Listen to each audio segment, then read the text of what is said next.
the Pistons went into the offseason with some of the most cap space, and they used some of those cap space, but they still have a lot of cap space, and they're still on course with the rebuild. You know, they turned Jeremy Grant into Jalen Duren. They also got Jaden Ivey. They also got themselves, you know, Nerlens Noel and I believe Al Burks. So this is a team that I think could be arguably the next Memphis Grizzlies. Yeah, I like it a lot.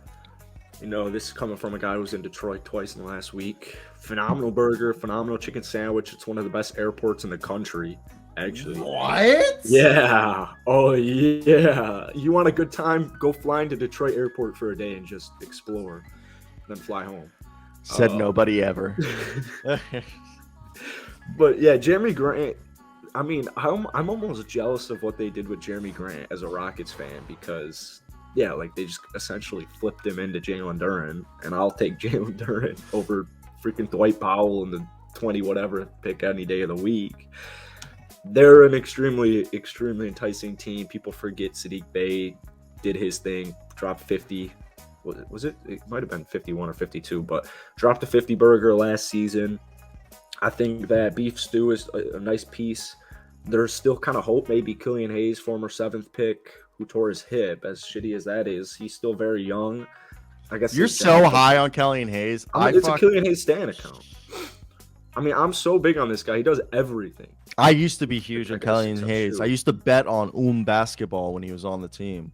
And like he's gonna be at least a solid role player if he can stay healthy. But I think that Cade Cunningham, generational basketball talent, would pair it with Jaden Ivey and Sadiq Bey and Marvin Bagley and Isaiah Stewart and Jalen Duren. And Sadiq Bey. A minus, 100%. But yeah, A minus 100%. I just think the drafting of Jaden Ivey immediately made Killian Hayes an off the bench player. There's no way you're not starting Jaden Ivey. I think at this point the best thing you can do with Killian Hayes is hope that he can become somewhat similar to Drew Holiday. You know, that would be awesome. I think that we'll probably see a good amount of Killian actually with those two, just because we saw a lot of Cade off ball last year, or I was surprised by how much Cade was off ball last year. I guess not that surprising, but I do think they'll run a lot of 3-guard lineups with Killian out there with those two guys, and hopefully we see some flashes from Killian. But as far as Jaden goes, he'll jump right out of the gym. Cade Cunningham, generational basketball talent, at least 17, 7, and 7 Hall of Fame player to me. Marvin Bagley's a great player. Even got guys like Kelly Olynyk off of the bench. The bench it's just like kind of enticing. You know, where does Detroit fall this season? You know, it's going to depend on a couple of different things, but I wouldn't be surprised if they had a Grizzly-esque season from 2 years ago and make the play-in tournament. That's what I'm saying. Yeah.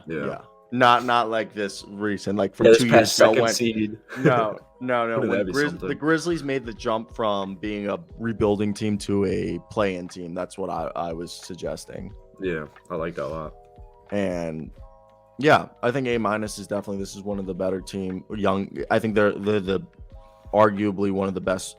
The Pistons and the Orlando Magic are two teams that are borderline play-in teams that could surprise people this year.